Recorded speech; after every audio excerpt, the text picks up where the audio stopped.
Die Sonne scheint, es wird Frühling, es wird Zeit, den Pool aus dem Winterschlaf zu holen. Heute werde ich das erste Mal nach nunmehr 3 Jahren den Sand aus dem Filter wechseln. Werde das Ganze an der Stelle gleich gegen Filterglas ersetzen. Und wie ich bei der Sache vorgehe, halte ich natürlich für euch in meinem Kanal fest. Wie ihr sehen könnt, seht ihr nichts. Die Pumpe ist noch im Haus eingelagert. Aus den Bypassschläuchen für die Heizung habe ich Abzweige gelegt, dass über den Winter hinweg das Wasser in meinen Sickerschacht läuft, wo die Pumpe es notfalls raussaugen könnte. Der Filter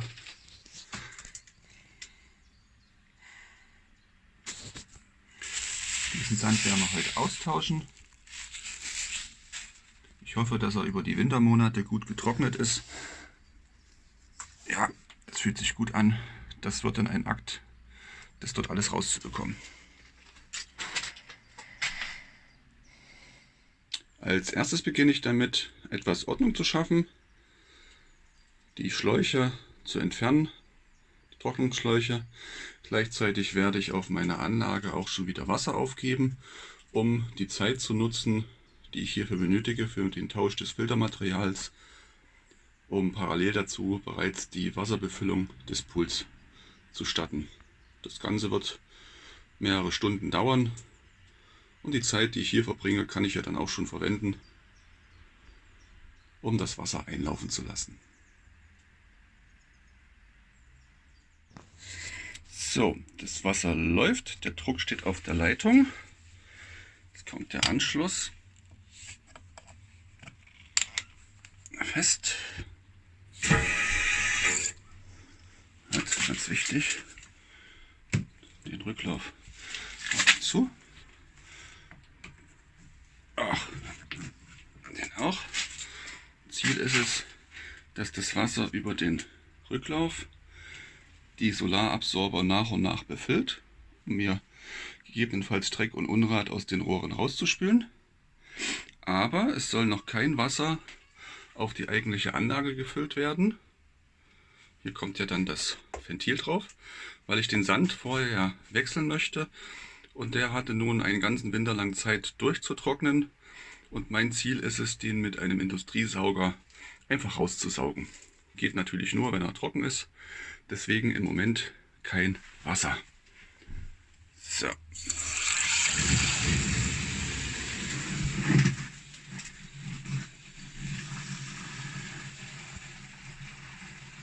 Wasser läuft. So.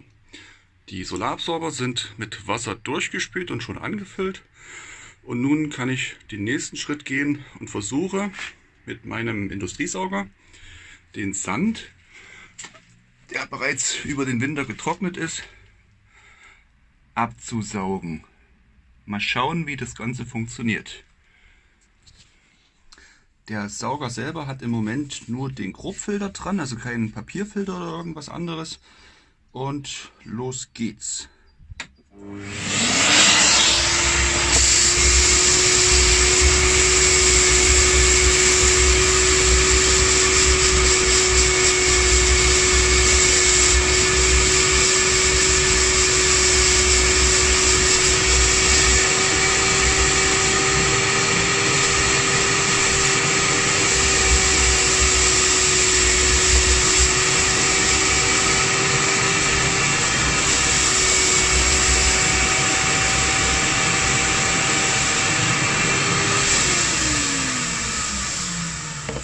So, erstaunlich gut. Zwischendurch eine kleine Pause, um den Filter auszuleeren vom Staubsauger, und dann geht es weiter, bis der große Sandfilter leer ist.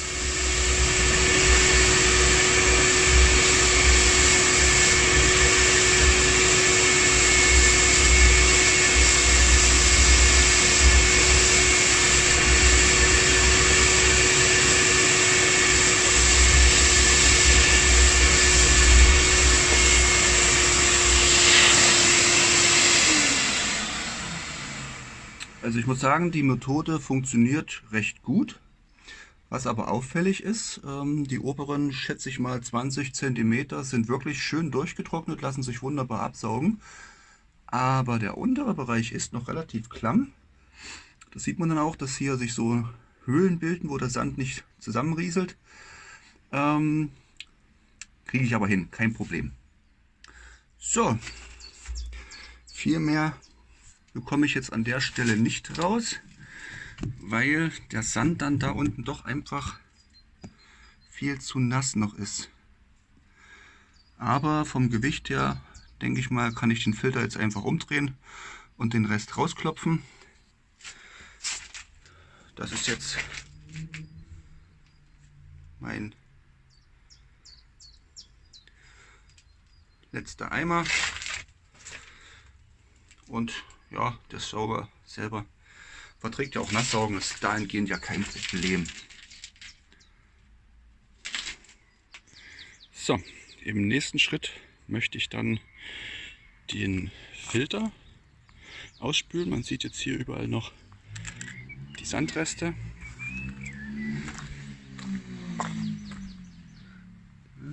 Man sieht es nicht. Der Sand ist aber raus. Ich habe jetzt unten die Kappe aufgemacht und spüle jetzt den Filterbehälter durch und wasche anschließend dann auch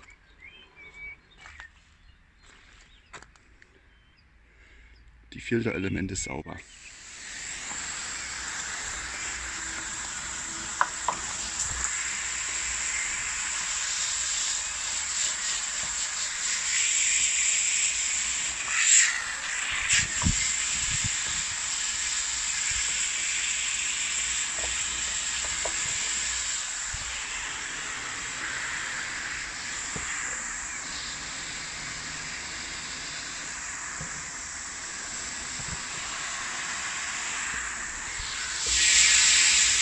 So, mit reichlich Wasser habe ich die einzelnen Filterelemente komplett sauber bekommen, insbesondere von innen, dass da kein Sand mehr drin ist, der dann in den Pool zurückgespült werden würde.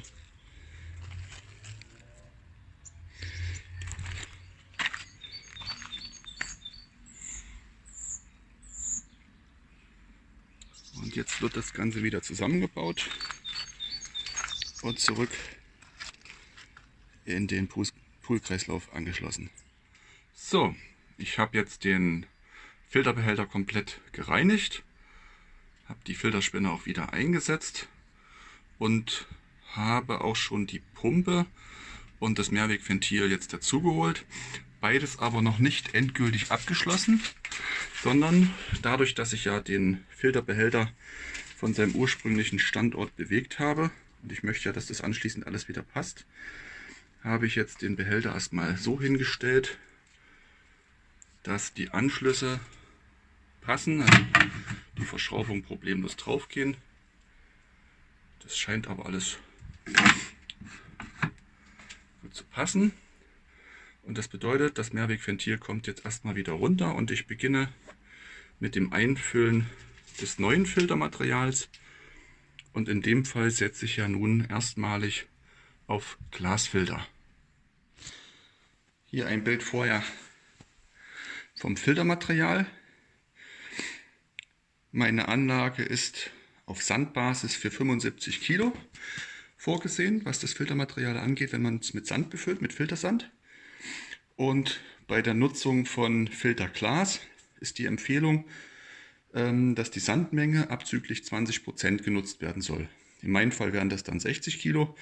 Und ja, diese Säcke haben genau 20 Kilo. Das heißt, mit 3 Säcken sollte ich super hinkommen. So, jetzt kommt der Schritt, wo das Filtermaterial eingefüllt wird. Damit mir nichts jetzt in diese Filterspinne hineinläuft, habe ich das Ganze mit einem kleinen Plastikbeutel abgedeckt. Dann heißt es jetzt sachte das Filterglas einfüllen.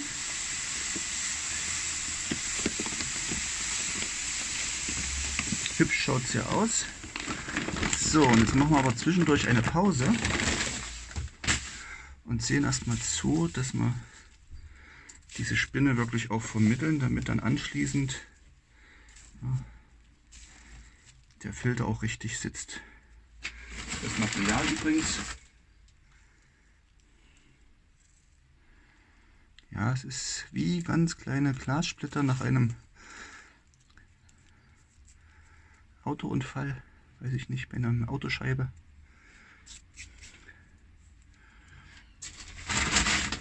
Gut.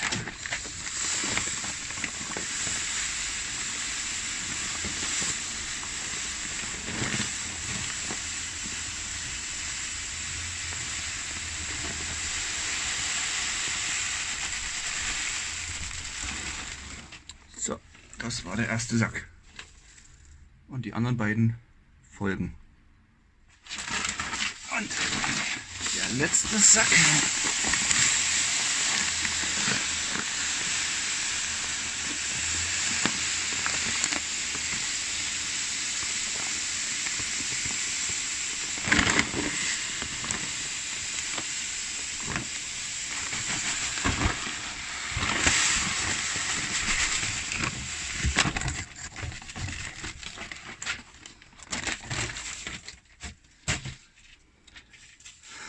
Ganz wichtig, anschließend dann bitte nicht vergessen, den Filter kräftig rückzuspülen, bevor man das Wasser an den Pool weiterleitet.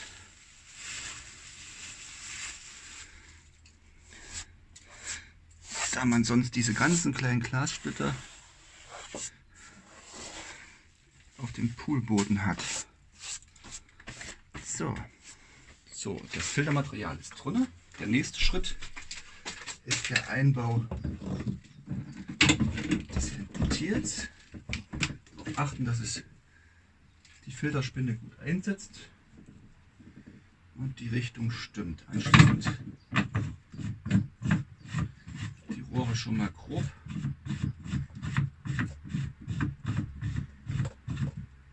anschrauben.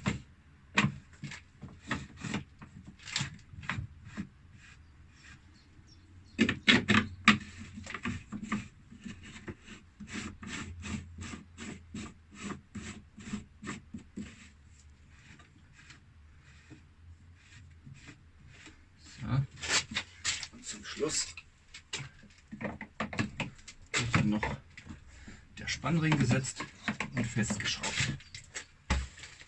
So, der Kranz ist festgeschraubt, das Ventil installiert, alle Verschraubungen, na komm, da ist es scharf, alle Verschraubungen habe ich jetzt festgemacht. Das Ventil selber steht im Moment auf Spülen, weil ich jetzt über den Zulauf zu den Solarabsorbern beginne, den Pool zu füllen. Das heißt, das Wasser füllt den Pool. Sobald dann der Skimmer vollgelaufen ist, kommt das Wasser über dieses Rohr zurück, landet dann in der Pumpe und danach erst im Filter, und von dort aus wird das überschüssige Wasser zunächst nicht zurück in den Pool lassen, sondern über den Ablauf erstmal entsorgt. Vorab habe ich jetzt den Chlordosierer bereits befüllt. Mit Multitabs.